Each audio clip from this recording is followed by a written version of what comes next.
अजम अनिद्रम अस्वप्नम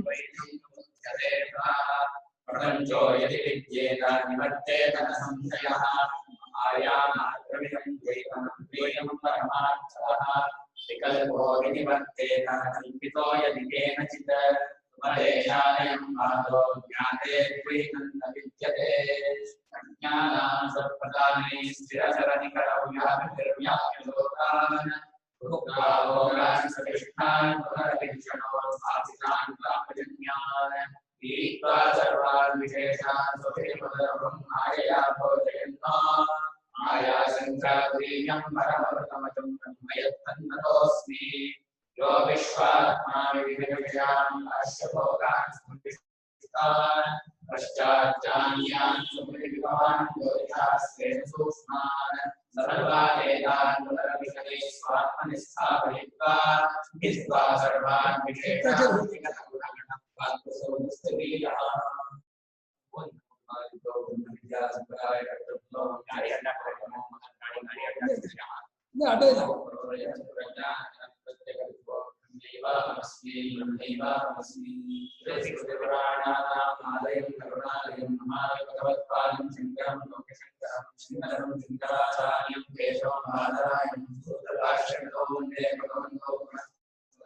श्रीमच्छंकर भगवत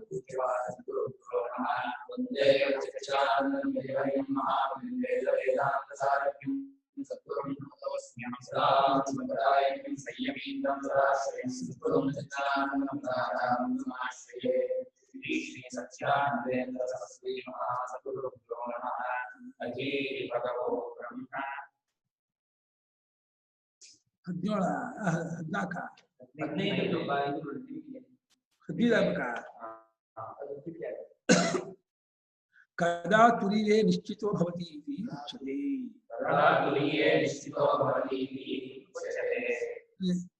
ತುರಿಯವನ್ನು ಕಂಡುಕೊಂಡವರು ನಿದ್ರೆಯನ್ನು ಕಾಣರು, ಸ್ವಪ್ನವನ್ನು ಕಾಣರು.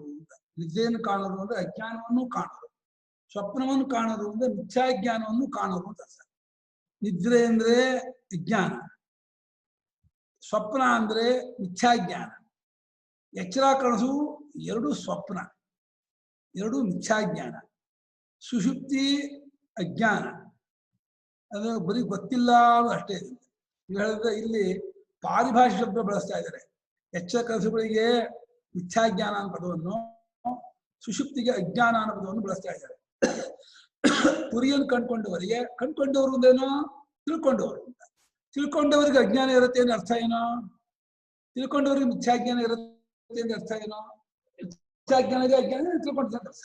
ಅದನ್ನ ತುರಿಯದಲ್ಲಿ ಯಾವಾಗ ನಿಶ್ಚಿತ ಆಗ್ತಾನೆ ಅಂತ ಕೇಳಿದ್ರೆ ಅನ್ಯಥಾ ಗೃಹತ ಸ್ವಪ್ನಃ ಮಿತ್ರ ತತ್ವಮಜಾನತಃ ವಿಪರ್ಯಾಸೆ ತಯೋಃ ಕ್ಷೀಣೆ ಪ್ರಿಯಂ ಪದಮಶ್ನುತೆ. अन्यथा गृह्णत स्वप्नो निद्रातत्वमजानतः विपर्यासे तयोः क्षीणे तुरीयं पदमश्नुते. अन्यथा गृह्णतः स्वप्नः निद्रा तत्त्वम् अजानतः विपर्यासे तयोः क्षीणे तुरीयं पदम् अश्नुते. गृह्णतः ಯಾವ ಭಕ್ತಿಯ? ಷಷ್ಠಿ ಭಕ್ತಿ. ವಿಪರ್ಯಾಸೆ ತಯೋಃ ಕ್ಷೀಣೆ ಬಿಡಿಸ್ಬೇಕು. ನಮಃ ಕ್ಷತ್ರಭ್ಯ ಸಂಗ್ರಹೀತೃಭ್ಯಶ್ಚ ಅಂತ ಹೇಳಿ ವಿಸರ್ಗದ ಮುಂದೆ ಕ್ಷಕಾರ ಬಂದ್ರೆ ಬಿಡಿಸ್ಬೇಕು, ಸಂಧಿ ಆಗಲ್ಲ ಅಂತ. ವಿಪರ್ಯಾಸೆ ತಯೋಃ ಕ್ಷೀಣೆ ಸಿಗಬಾರ್ದು, ತಯೋಃ ಕ್ಷೀಣೆ. ಇಲ್ಲಿ ತಪ್ಪಾಗಿ ಅರಿಯುವಾತನಿಗೆ ಸ್ವಪ್ನವೆಂಬುದು ಆಗುತ್ತದೆ ಅಂತ ಇದ್ದಾರೆ. ಅನ್ಯಥಾ ಗೃಹತಃ, ಅನ್ಯಥಾ ಅಂದ್ರೆ ತಪ್ಪಾಗಿ ಅಂತ ಅರ್ಥ. ತಪ್ಪಾಗಿ ಯಾವುದನ್ನ ತತ್ವವನ್ನ ಯಾರು ತತ್ವವನ್ನು ತಪ್ಪಾಗಿ ಅರಿಯುವವರ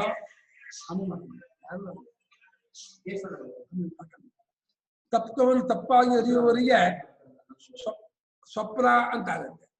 ತತ್ವವನ್ನು ಅರಿಯದವರಿಗೆ ನಿದ್ರೆ ತತ್ವ ಮಜಾನತಃ ನಿದ್ರಾ ನಿದ್ರಾ ತತ್ವ ಮಜಾನತಃ ತತ್ವ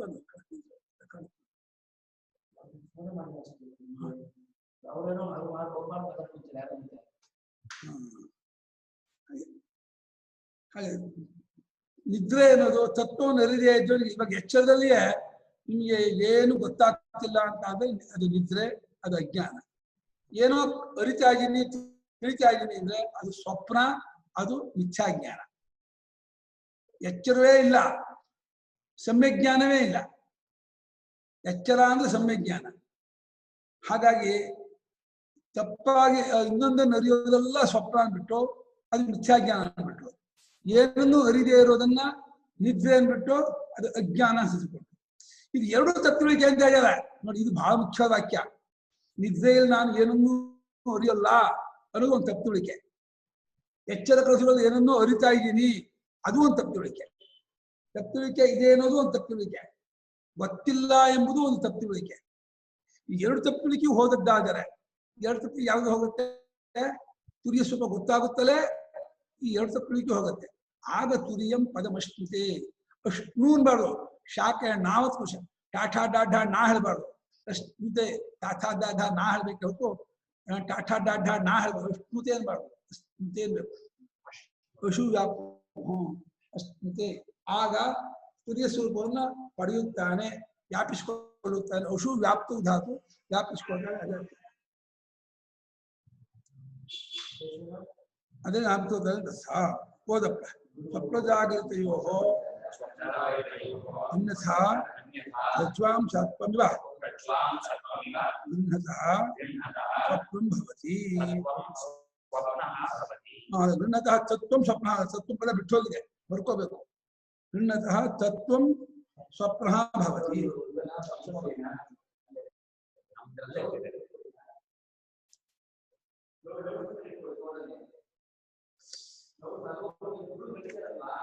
ಎಚ್ಚರ ಕನಸುಗಳು ಎರಡರಲ್ಲೂ ಕೂಡ ನಾವು ಏನು ವ್ಯವಹಾರದಲ್ಲಿ ನನಗೆ ಎಚ್ಚರ ಆಗಿದ್ದೀನಿ, ಹಾಗೆ ಮಲ್ಕೊಂಡ ಕನಸು ಕಾಣ್ತೀನಿ ಅಂತೇನು ಅಂತಿದ್ದೀವಿ. ಈ ಎರಡು ಅವಸ್ಥೆಯಲ್ಲೂ ಕೂಡ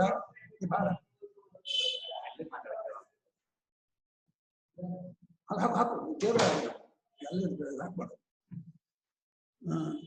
ಸ್ವಪ್ನಜಾಗ್ರತೆಯನ್ನು ಎಚ್ಚರ ಕನಸುಗಳು ಎರಡರಲ್ಲೂ ಕೂಡ ತತ್ವವನ್ನ ತಪ್ಪಾಗಿ ಅರಿಯುವಿಗೆ, ಹಗ್ಗದಲ್ಲಿ ಹಾವನ್ನು ಅರಿಯುವ ಹಾಗೆ ಅರಿವಾತನಿಗೆ ತತ್ವವು ತತ್ವಂ ಸ್ವಪ್ನ. ಆ ತತ್ವವೇ ಸ್ವಪ್ನವಾಗತ್ತೆ ನೋಡಿ. ಸ್ವಪ್ನವಾಗೋದು ತತ್ವ. ಎಚ್ಚರವನ್ನ ಕನಸನ್ನ ವ್ಯವಹಾರ ನಾವು ಏನಂತೀವಿ, ಆ ಎರಡು ಅವಸ್ಥೆಗಳಲ್ಲಿ ಹಗ್ಗದಲ್ಲಿ ಹಾವು ಕಾಣುವ ಹಾಗೆ ಏನು ದ್ವೈತವನ್ನು ಕಾಣ್ತಾ ಇದ್ದೀವಿ, ಆ ದ್ವೈತವನ್ನು ಕಾಣ್ತಾ ಇರೋ ಸ್ಥಿತಿಯನ್ನ ಅವರು ಆ ತತ್ವವು ನಿಮಗೆ ಸ್ವಪ್ನವಾಗಿ ತೋರ್ತಾ ಇದೆ ಅಂತ ಇದ್ದಾರೆ. ಈ ಸ್ವಪ್ನವನ್ನು ಕಾಣ್ತಾ ಇದ್ದೀರಾ ಅಂದ್ರೆ ನಿಮಗಿಂತ ಬೇರೆ ಸ್ವಪ್ನ ಕಾಣ್ತಾ ಇಲ್ಲ, ನಿಮ್ಮನ್ನೇ ಸ್ವಪ್ನ ರೂಪವಾಗಿ ಕಾಣ್ತಾ ಇದ್ದೀರಾ. ನಿಮ್ಮನ್ನೇನೆ, ನಿಮ್ಮ ಸ್ವರೂಪವೇ ತತ್ವ ಸ್ವರೂಪ, ಪರಮಾರ್ಥ ಸ್ವರೂಪ. ಪರಮಾರ್ಥ ಸ್ವರೂಪವಾಗಿರೋ ನೀವು ನಿಮ್ಮನ್ನೇ ಸ್ವಪ್ನವಾಗಿ ನೋಡ್ತಾ ಇದ್ದೀರಾ. ಅದೇ ಸ್ವಪ್ನವಾಗಿ ಕಾಣುತ್ತೆ. ಯಾವ್ದು ವಾಸಿ? ಸ್ವಪ್ನವನ್ನು ನಾವು ನೋಡ್ತಾ ಇದ್ದೀವಿ ಅನ್ನೋದು ವಾಸಿಯೋ, ಅದು ಸ್ವಪ್ನವಾಗಿ ಕಾಣ್ತಾ ಇದೆ ಅನ್ನೋದು ವಾಸಿನೋ? ಎರಡರಲ್ಲಿ ನಮ್ಮ ಕಡೆಯಿಂದ ಸ್ವಪ್ನವನ್ನು ಕಾಣ್ತಾ ಇದ್ದೀವಿ, ಪರಮಾರ್ಥ ಕಡೆಯಿಂದ ಅದು ಸ್ವಪ್ನವಾಗಿ ತೋರ್ತಾ ಇದೆ. ಇವಾಗ ಎರಡಲ್ಲ. ತತ್ವ ಪರಮಾರ್ಥ ತತ್ವ ಅರಿದೇ ಇದ್ದಾಗ ಇನ್ನೊಂದನ್ನು ಅರಿಯೋದು ಅಂತ ಒಂದು ಇಟ್ಕೊಂಡ್ರೆ ಅದು ಸ್ವಪ್ನವಾಗಿ ತೋರುತ್ತೆ. ಅದನ್ನ ನಾವು ಸ್ವಪ್ನ ಕಾಣ್ತಾ ಇದ್ದೀವಿ ಅಂತ, ಅದು ಏನಾಗಿ ತೋರುತ್ತೋ ಅದನ್ನಾಗಿ ನಾವು ಕಾಣ್ತೀವಿ ಅಂತ. ಈಗ ತತ್ವವೇ ಸ್ವಪ್ನವಾಗುತ್ತೆ ಅಂತ ಇದ್ದಾರೆ. ಅದು ಬಹಳ ಮುಖ್ಯವಾದ ಪದ. ಅಲ್ಲಿ ಯಾವುದೋ ಸ್ವಪ್ನವಾಗಿಲ್ಲ, ಸ್ವಪ್ನಾತ್ಮಕ ಅವಸ್ಥೆಯೂ ಇಲ್ಲ, ಒಂದು ಪ್ರಪಂಚವೂ ಇಲ್ಲ. ಪರಮಾರ್ಥ ತತ್ವವೇ ಸ್ವಪ್ನವಾಗಿ ತೋರುತ್ತೆ. ಎರಡೂ ಸ್ವಪ್ನ. ನಾವು ಅಂದ್ಕೊಂಡ ಎಚ್ಚರವೂ ಸ್ವಪ್ನ, ನಾವು ನಿದ್ದೆ ಮಾಡದೆ ಕಾಣುವ ಪ್ರಪಂಚವೂ ಸ್ವಪ್ನ. ಎರಡೂ ತತ್ವವೇ ಎರಡು ತೋರ್ತಾ ಇದೆ. ಹಾಗಾದ್ರೆ ನಿದ್ರಾ ತತ್ವಮಜಾನತಃ ತಿಸೃಷು ಅವಸ್ಥಾಸು ತುಲ್ಯ. ಅವಸ್ಥಾ ಶಬ್ದ ಸ್ತ್ರೀಲಿಂಗವಾದ್ರಿಂದ ತಿಸೃಷು ಹಾಕಿದ್ದಾರೆ. ಅದು ನಿದ್ರೆ ಅನ್ನೋದು ಏನು ಅಂದ್ರೆ ತತ್ವವನ್ನು ಅರಿಯದೇ ಇದ್ದವನಿಗೆ ನಿದ್ರಾ ಅಂತ ಅನುಭವ ಆಗುತ್ತೆ. ಹಾಗಾದ್ರೆ ನಿದ್ರೆ ಅಂತ ಒಂದು ಮಾಡೋದಲ್ಲ, ನಿದ್ರೆ ಅನ್ನೋದು ಅವಸ್ಥೆ ಅಲ್ಲ. ಯಾವ್ಯಾವಾಗ ತತ್ವವನ್ನು ಅರಿಯದೇ ಇದ್ದವನಿಗೆ ಅವಾಗಲೆಲ್ಲ ಅದು ನಿದ್ರೆ ಹೆಸರು. ತತ್ವವನ್ನು ಅಜಾನತಃ ನಿದ್ರಾ ಭವತಿ. ತತ್ವವನ್ನು ಅರಿದೇ ಇದ್ದವನಿಗೆ ಅದು ನಿದ್ರೆ ಆಗುತ್ತಂತೆ. ತತ್ವವನ್ನು ಯಥಾವತ್ತಾಗಿ ಹೇಗಿದೆಯೋ ಹಾಗೆ ತಿಳಿದೇ ಇದ್ದಾಗ ಆ ಅರಿವಿಲ್ಲದೆ ಇರುವ ಸ್ಥಿತಿಯನ್ನು ನಿದ್ರೆ ಅಂತ ಇದ್ದಾರೆ. ಏನೋ ವಿಶೇಷವಾಗಿ ತಪ್ಪಾಗಿ ಅರಿಯುವ ಸ್ಥಿತಿಯನ್ನ ಸ್ವಪ್ನ ಅಂತ ಕರಿತಾ ಇದ್ದಾರೆ. ಅಂದ್ರೆ ಶಬ್ದವನ್ನು ಎಚ್ಚರ ಕಳಿಸುವ ಶಬ್ದವನ್ನೇ ಬೇರೆ ರೀತಿ ಬಳಸ್ತಾ ಇದ್ದಾರೆ. ನಾವು ಲೋಕದಲ್ಲಿ ಏನು ಯಾವ ಅರ್ಥದಲ್ಲಿ ಎಚ್ಚರ ಕಳಿಸು ಅಂತ ಹೇಳ್ತಾ ಇದೀವೋ ಹಾಗೆ ಬಳಸ್ತಾ ಇಲ್ಲ ಅವರು. ತಪ್ಪು ತಿಳುವಳಿಕೆಯನ್ನ ಸ್ವಪ್ನ ಅಂತಲೂ ಅರಿದೇ ಇರೋದನ್ನ ನಿದ್ರೆ ಅಂತಲೂ ಹೇಳ್ತಾ ಇದ್ದಾರೆ. ಅರಿದೇ ಇರೋದು ಯಾವುದನ್ನ? ತತ್ವವನ್ನು ಅರಿದೇ ಇದ್ದವರಾದಾಗ ಅದು ನಿದ್ರೆ. ತತ್ವವನ್ನು ತಪ್ಪಾದ ಅರ್ಥವರಾದಾಗ ಅದು ಕನಸು. ಆ ತತ್ವವನ್ನು ಅರಿದೇ ಇರೋದು ಮೂರವಸ್ಥೆಯಲ್ಲೂ ಹೇಳ್ತಾ ಇದ್ದಾರೆ. ತಿಸುಷು ಅವಸ್ಥಾ ತುಲ್ಯ. ನಮಗೆ ತಪ್ಪಾಗಿರ್ಬೇಕಾದ್ರೆ ಅರಿದೇ ಇರೋದು ಇದ್ದೇ ಇರುತ್ತಲ್ಲ. ಆದ್ರಿಂದ ಅಜ್ಞಾನ ಇದ್ಕೊಂಡು ಎಚ್ಚರ ಕನಸುಗಳಲ್ಲಿ ಅಥವಾ ತಪ್ಪುಳಿಕೆಯಲ್ಲಿ ಅಜ್ಞಾನ ಅಂತ ಇದ್ಕೊಂಡು ತಪ್ಪುಳಿಕೆ ತೋರ್ತಾ ಇರುತ್ತೆ. ತಪ್ಪುಳಿಕೆ ತೋರದೇ ಇದ್ದಾಗ ಬರೀ ಅಜ್ಞಾನ ಮಾತ್ರ ಇರುತ್ತೆ ಅಂತ ಬರ್ಲಿ.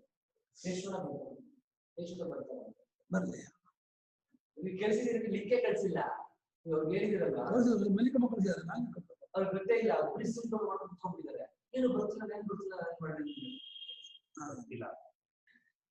ತುಲ್ಯ ಸ್ವಪ್ನನಿದ್ರಯೋ ತುಲ್ಯತ್ವಾತ್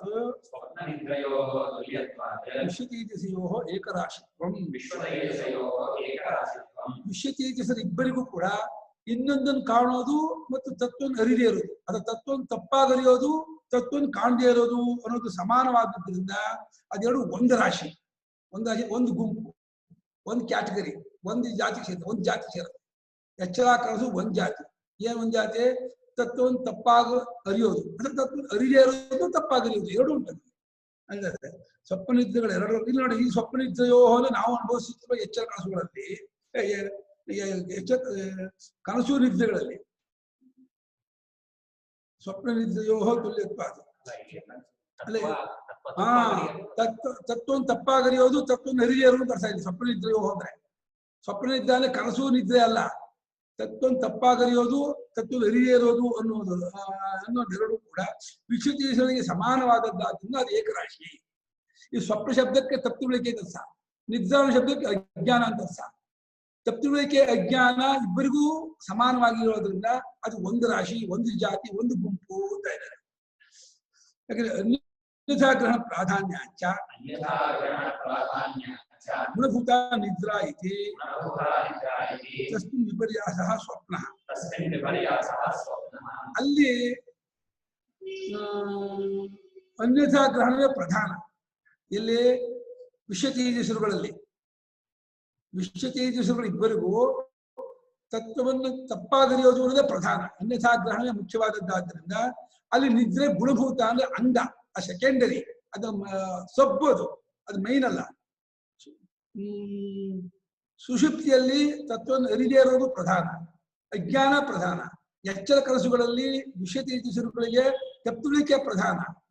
ಆದ್ರಿಂದ ಅಲ್ಲಿ ಅನ್ಯಥಾ ಗ್ರಹಣ ತಪ್ಪುಳಿಕೆ ಪ್ರಧಾನವಾದದ್ದಾದ್ರಿಂದ ಅಲ್ಲಿ ನಿದ್ರೆ ಗುಣಭೂತವಾಗಿದೆ, ಎರಡನೇದಾಗಿದೆ, ಸಬ್ಬಾಗಿದೆ. ಆದ್ರಿಂದ ಅಲ್ಲಿ ನಿದ್ರಾ ಇದೆ. ತಸ್ಮಿನ್ ವಿಪರ್ಯಾಸ ಸ್ವಪ್ನ, ಅಲ್ಲಿ ತಪ್ಪುಳಿಕೆ ಅನ್ನುವಂತಹ ಸ್ವಪ್ನ. ಅದು ವಿಪರ್ಯಾಸ ಅಂದ್ರೆ ಎರಡು ವಿಪರ್ಯಾಸ ಅಂದ್ರೆ ತಪ್ಪುಳಿಕೆ ಅನ್ನುವಂಥದ್ದು ಒಂದು ವಿಪರ್ಯಾಸ, ತಪ್ಪುಳಿಕೆ ಇದೆ ಅನ್ನೋದು ಒಂದು ತಪ್ಪುಳಿಕೆ. ಅದೇ ನೋಡಿ ಹೇಗಿದ್ದಾರೆ. ಅನ್ಯಥಾ ಗ್ರಹಣವೇ ಪ್ರಧಾನವಾಗಿದೆ. ಆದ್ರಿಂದ ಯಾರಿಗೆ? ವಿಶ್ವತೇಜಸರಿಗೆ.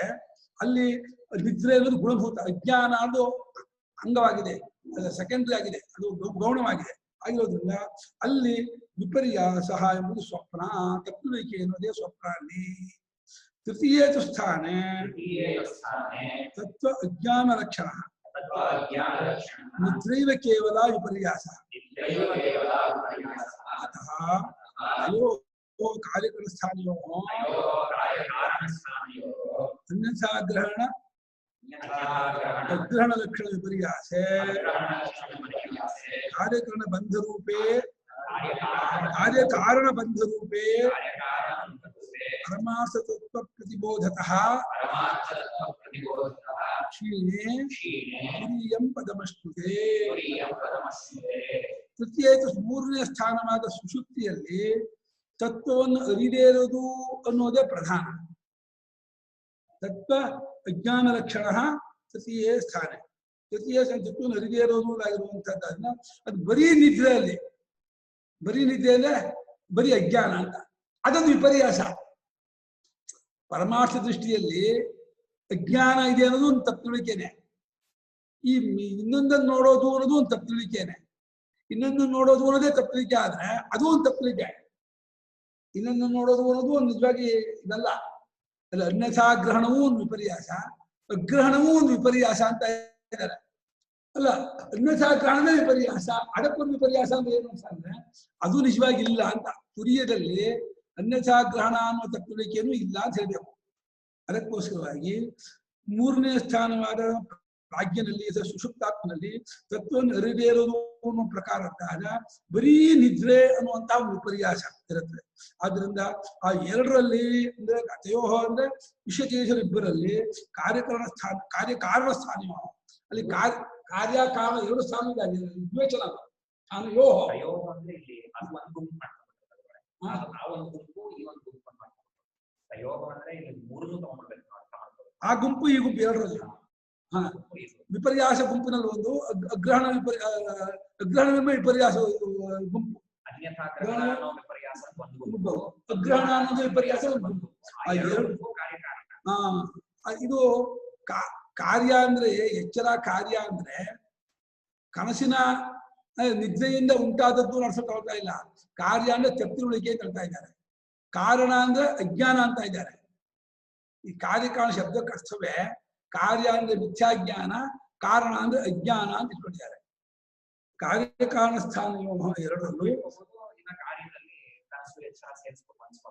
ಅಂದ್ರೆ ಸ್ವಲ್ಪ ನೋಡಿ, ನಿದ್ರೆಯು ಎಚ್ಚರ ಕಳಿಸುವಿಕೆ ಕಾರಣವೆಂದಾಗಲಿ ಅವು ಅಂದ್ರೆ ಎಚ್ಚರ ಕಳಿಸುಗಳು ನಿದ್ರೆಯ ಕಾರ್ಯವೆಂದಾಗಲಿ ಅರ್ಥವನ್ನು ಮಾಡಬಾರದು. ಕಾರ್ಯವೆಂದರೆ ತಪ್ಪಿರುವಿಕೆ, ಕಾರಣ ಅಂದ್ರೆ ಸರಿಯಾಗಿ ತಿಳಿದೇ ಇರೋದು ಅಷ್ಟೇ. ಕಾರಣ ಅಂದ್ರೆ ಸರಿಯಾಗಿ ತಿಳಿದೇ ಇರೋದು, ಕಾರ್ಯ ಅಂದ್ರೆ ತಪ್ಪಿರೋದು. ಈ ಅಜ್ಞಾನಗಳಿರುವ ಅವಸ್ಥೆಗಳಾದ್ರಿಂದ ಇದನ್ನು ಕಾರ್ಯಕಾರಣ ಅವಸ್ಥೆಯನ್ನು ಕರೆದಿದ್ದಾರೆ. ಈ ಅಜ್ಞಾನ ಎಂಬ ಅವಸ್ಥೆ ಎರಡಲ್ಲೂ ಇದೆ. ಅದನ್ನು ಈ ತಪ್ಪಿರುವಿಕೆ ಅನ್ನೋದೊಂದು, ಅಜ್ಞಾನ ಅನ್ನೋದೊಂದು, ಈ ಎರಡರಲ್ಲೂ ಇದು ಕಾರ್ಯಕಾರಣವಾಗಿರುವ ಈ ಎರಡರಲ್ಲೂ ಅನ್ಯಥಾ ಗ್ರಹಣ ಅಗ್ರಹಣ ಲಕ್ಷಣ ವಿಪರ್ಯಾಸ. ಅನ್ಯಥಾ ಗ್ರಹಣ ಅಗ್ರಹಣ ಅನ್ನುವಂತಹ ವಿಪರ್ಯಾಸವು ಏನಿದೆ ಅದು ಕ್ಷೀಣವಾಗಲಾಗಿ ಅಂದ್ರೆ ಕಾರ್ಯ ಬಂಧ ರೂಪೇ ಕಾರಣ ಬಂಧ ರೂಪೇ ಕ್ಷೀಣ. ಕಾರ್ಯವೆಂಬ ಬಂಧ ರೂಪವೂ ಹೋಗಲಾಗಿ, ಕಾರಣವೆಂಬ ಬಂಧವೂ ಹೋಗಲಾಗಿ, ಅಂದ್ರೆ ಮಿಥ್ಯಾಜ್ಞಾನವೂ ಹೋಗಲಾಗಿ, ಅಜ್ಞಾನವೂ ಹೋಗಲಾಗಿ ಕಷ್ಟ ಹೋಗಲಾಗಿ ಪರಮಾರ್ಥ ಯಾವುದನ್ನು ಹೋಗಲಾಗಿದೋ ಪರಮಾರ್ಥ ತತ್ವವನ್ನು ಕಂಡುಕೊಳ್ಳೋದ್ರಿಂದ ಆ ಕಾರಣ ಬಂಧವೂ ನಾಶವಾಗತ್ತೆ, ಕಾರ್ಯಬಂಧವೂ ನಾಶವಾಗತ್ತೆ, ಅಜ್ಞಾನವೆಂಬ ಬಂಧನವೂ ಹೋಗುತ್ತೆ, ತಪ್ಪಿರುವಿಕೆ ಎಂಬ ಬಂಧವೂ ಹೋಗುತ್ತೆ. ಎಚ್ಚರ ಕಳಿಸು ನಿದ್ದೆ ಶಬ್ದ ಬಿಟ್ಬಿಟ್ರು. ಎಚ್ಚರ ಕಳಿಸು ನಿದ್ದೆ ಮೂರಕ್ಕೂ ಒಂದು ತಪ್ಪುಳಿಕೆ ಒಂದು ತಿಳುವಳಿಕೆ ಇರೋದು ಅಂತ ಹೆಸರು ಕೊಟ್ಬಿಟ್ಟು ಜ್ಞಾನಾಜ್ಞಾನದಿಂದ ಕರೆದುಬಿಟ್ರು. ಅದನ್ನ ಎಚ್ಚರ ಕಳಿಸುಗಳನ್ನ ತಪ್ಪುಳಿಕೆಯನ್ನು ಕರೆದ್ರು, ನಿದ್ರೆಯನ್ನು ಅಜ್ಞಾನ ಅಂತ ಕರೆದ್ರು. ಆ ಎರಡು ಬಂಧನವೇ. ಎರಡು ಆ ತಪ್ಪುಳಿಕೆ ಅನ್ನೋದು ಒಂದು ಪರಮಾರ್ಥ ದೃಷ್ಟಿಗೆ ಒಂದು ತಪ್ಪುಳಿಕೆ ಇದೆ ಅನ್ನೋದು ಒಂದು ತಪ್ಪುಳಿಕೆನೆ, ಅಜ್ಞಾನವಿದೆ ಅನ್ನೋದು ಒಂದು ತಪ್ಪುಳಿಕೆನೆ. ಆ ಎರಡು ಪ್ರಕಾರವಾದ ತಪ್ಪುಳಿಕೆಯು ಪರಮಾರ್ಥ ತತ್ವಜ್ಞಾನದಿಂದ ಹೋಗಲಾಗಿ ಪರಮಾರ್ಥ ತತ್ವವನ್ನು ಕಂಡುಕೊಂಡ್ಕೊಳ್ಳಿದೆಯೇ ಕಾರ್ಯಬಂಧ ಕ್ಷಯವೂ ಆಗತ್ತೆ, ಕಾರಣಬಂಧ ಕ್ಷಯವೂ ಆಗತ್ತೆ. ಕ್ಷಯವಾಗಲಾಗಿ ತುರಿಯಂ ಪದಮಶ್ನುತೆ, ತುರಿಯ ಸ್ಥಾನವನ್ನ ಅನುಭವಿಸ್ತಾನೆ, ಪಡ್ಕೊಳ್ತಾನೆ, ವ್ಯಾಪಿಸ್ಕೊಳ್ತಾನೆ, ವ್ಯಾಪಿಸ್ತಾ ಹೊಂತಾನೆ. ಇದು ಸ್ವರೂಪವೇ. ಅದು ಸ್ವರೂಪವ ಪರಿಚಯವಾಗುತ್ತಲೇ ಎರಡು ಪ್ರಕಾರವಾದ ಬಂಧನವು ನಾಶ ಆಗುತ್ತೆ ಅಂತ. ಅಜ್ಞಾನ ಮಿಥ್ಯಾಜ್ಞಾನ ಹೋದಾಗ ತುರಿಯನ್ನು ಕಳ್ಕೊಳ್ತಾನೆ ತಾತ್ಪರ್ಯ, ಇನ್ನೇನು ಇಲ್ಲ. ಯಾವಾಗ ಅಜ್ಞಾನ ಮಿಥ್ಯಾಜ್ಞಾನ ಕಳ್ಕೊಳ್ತಾನೋ ಆಗ ತುರಿಯ ಸ್ವರೂಪದ ಪರಿಚಯವಾಯಿತು ಅಂತ. ಅಜ್ಞಾನ ಕಳ್ಸ್ಕೊಳ್ಳೋದು ಮಿಥ್ಯಾಜ್ಞಾನ, ಇನ್ನೊಂದನ್ನು ಕಾಣೋದೆಲ್ಲ ಮಿಥ್ಯಾಜ್ಞಾನ. ಏನನ್ನೂ ಅರಿತಿಲ್ಲ ಅನ್ನೋದು ಅಜ್ಞಾನ, ಏನನ್ನೂ ಅರಿತಿಲ್ಲ ಅನ್ನೋದು ಅಲ್ಲಿಲ್ಲ, ಏನನ್ನೂ ಅರಿತಿದ್ದೀನಿ ಅನ್ನೋದು ಅಲ್ಲಿಲ್ಲ. ಏನನ್ನೂ ಅರಿತಿದ್ದೀನಿ ಅನ್ನೋದು ಮಿಥ್ಯಾಜ್ಞಾನ, ಏನನ್ನು ಅರಿತಿಲ್ಲ ಅನ್ನೋದು ಅಜ್ಞಾನ. ಈ ಎರಡೂ ಕೂಡ ಆತ್ಮನಲ್ಲಿ ಕಲ್ಪಿತವಾದ ವಿಶೇಷ. ಆತ್ಮನಿಗೆ ಇದು ಎರಡೂ ಇಲ್ಲ ಅಂತ ಗೊತ್ತಾದ ಕೂಡಲೇ ತುರಿಯ ಸ್ವರೂಪವನ್ನು ಪಡ್ಕೊಳ್ತಾನೆ. ಅಂದ್ರೆ ತುರಿಯದಲ್ಲಿ ಇದೆರಡು ಕಲ್ಪಿತವಾಗಿದೆ ಅಂತ. ತದಾ ಉಭಯಲಕ್ಷಣಂ ಬಂಧನಂ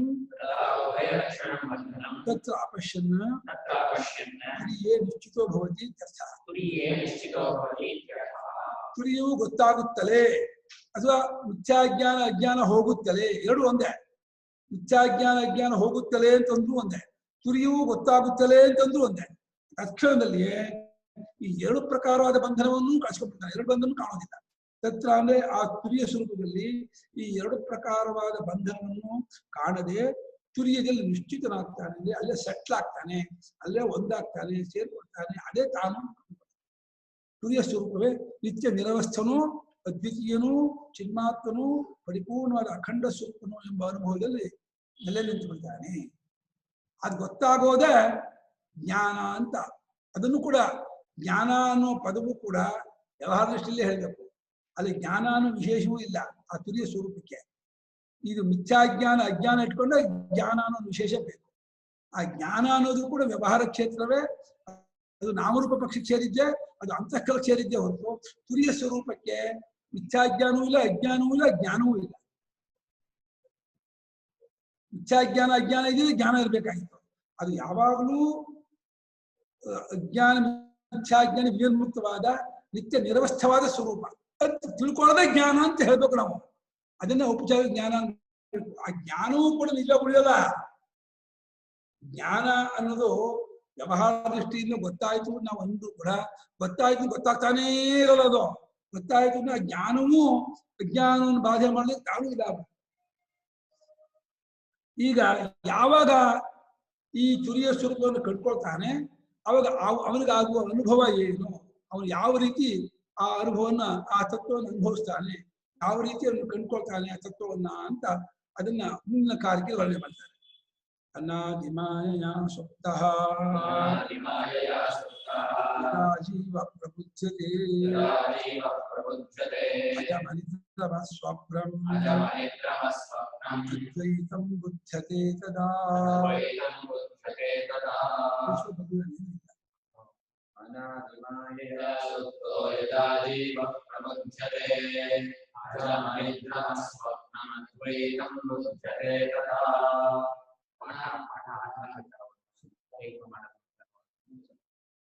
ಅನಾದಿಮಾಯಯ ಸುಪ್ತಃ ಯದಾ ಜೀವಃ ಪ್ರಬುಧ್ಯತೆ ಅಜಂ ಅನಿದ್ರಂ ಅಸ್ವಪ್ನಂ ಅದ್ವೈತಂ ಬುಧ್ಯತೆ ತದಾ. ಅನಾದಿ ಕಾಲದಿಂದ ಇದ್ದಂತ ಒಂದು ಮಾಯೆ. ಯಾವಾಗ ಬಂತು ಈ ಮಾಯೆ ಗೊತ್ತಿಲ್ಲ. ಯಾವ್ದು ಮಾಯೆ? ಈ ತಪ್ಪುಳಿಕೆ ಅಜ್ಞಾನ ಅನ್ನೋದು ಮಾಯೆ. ನನ್ ತಪ್ಪುಳಿಕೆ ಇದೆ, ನನ್ ಅಜ್ಞಾನ ಇದೆ ಅನ್ನೋದೇ ಒಂದು ಮಾಯೆ. ಇದರಲ್ಲಿ ಮಲಗಿದಾನೆ ಅವನು. ಅಜ್ಞಾನ ಮಿಥ್ಯಾಜ್ಞಾನವೆಂಬ ನಿದ್ರೆಯಲ್ಲಿ ಮಲಗಿದಾನೆ. ಮೂರು ನಿದ್ರೆಯೇ, ಅಜ್ಞಾನವೂ ನಿದ್ರೆ, ಮಿಥ್ಯಾಜ್ಞಾನವೂ ನಿದ್ರೆ. ತತ್ವವನ್ನು ಅರಿದೇ ಇರೋದು ನಿದ್ರೆ. ಅಜ್ಞಾನ ಮಿಥ್ಯಾಜ್ಞಾನವೆಂಬ ನಿದ್ರೆಯಲ್ಲಿ ಮಲಗಿದಾನೆ. ಅನಾದಿ ಯಾವಾಗ ಶುರು ಆಯ್ತು ಅಂತ ಗೊತ್ತಿಲ್ಲ ಈ ಅಜ್ಞಾನ ಮಿಥ್ಯಾಜ್ಞಾನ. ಯಾಕೆಂದ್ರೆ ಯಾವಾಗನೂ ಕಾಲ ಈ ಅಜ್ಞಾನ ಮಿಥ್ಯಾಜ್ಞಾನ ಒಳಗಿದೆ. ಅಜ್ಞಾನ ಮಿಥ್ಯಾಜ್ಞಾನ ಆದ್ಮೇಲೆ ತೋರ್ಕೊಳ್ಳೋದು.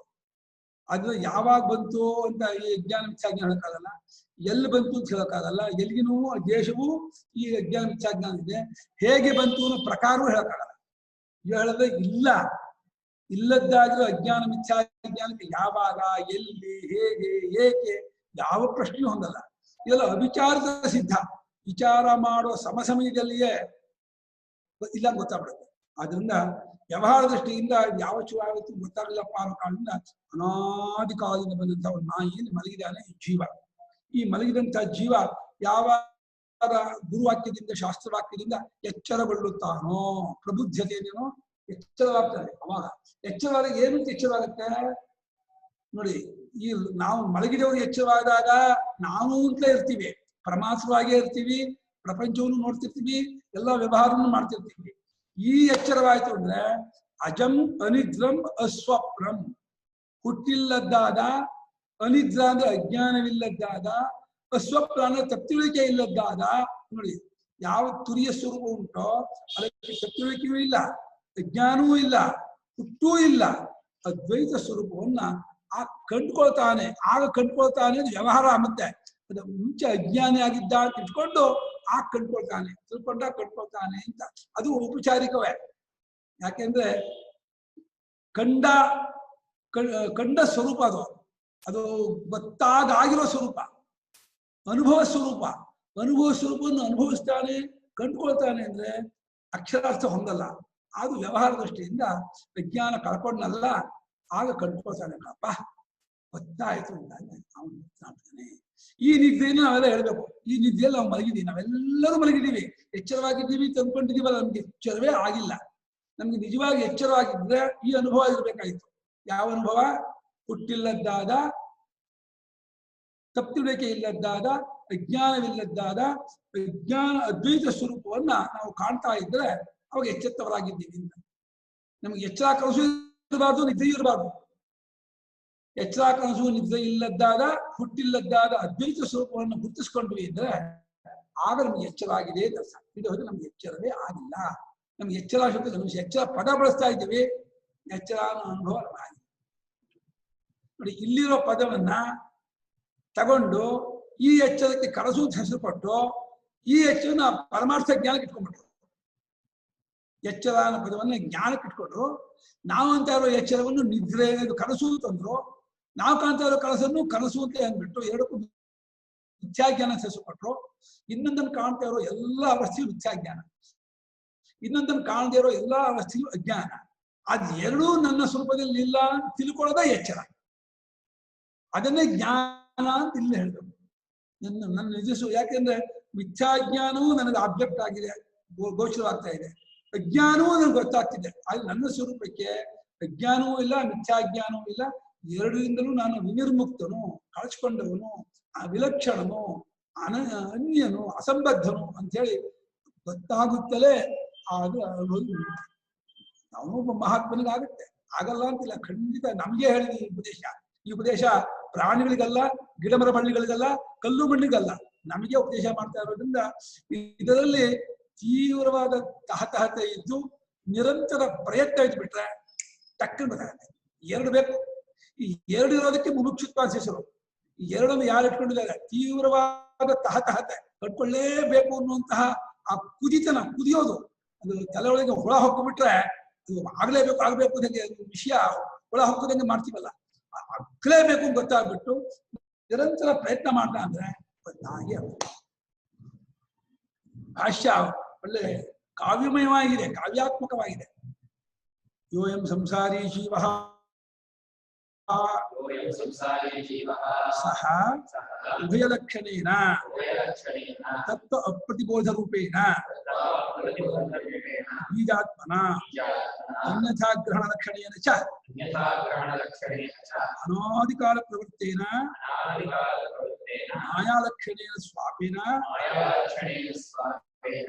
ಮಮ ಅಯಂ ಪಿತಾ ಪುತ್ರೋಯಂ ನಪ್ತಾ ಕ್ಷೇತ್ರಂ ಗೃಹಂ ಪಶವಃ ಅಹಮೇಷಾಂ ಸ್ವಾಮಿ ಸುಖೀ ದುಃಖೀ ಕ್ಷಯಿತೋಹಂ ಅನೇನ ವರ್ಧಿತಶ್ಚ ಅನೇನ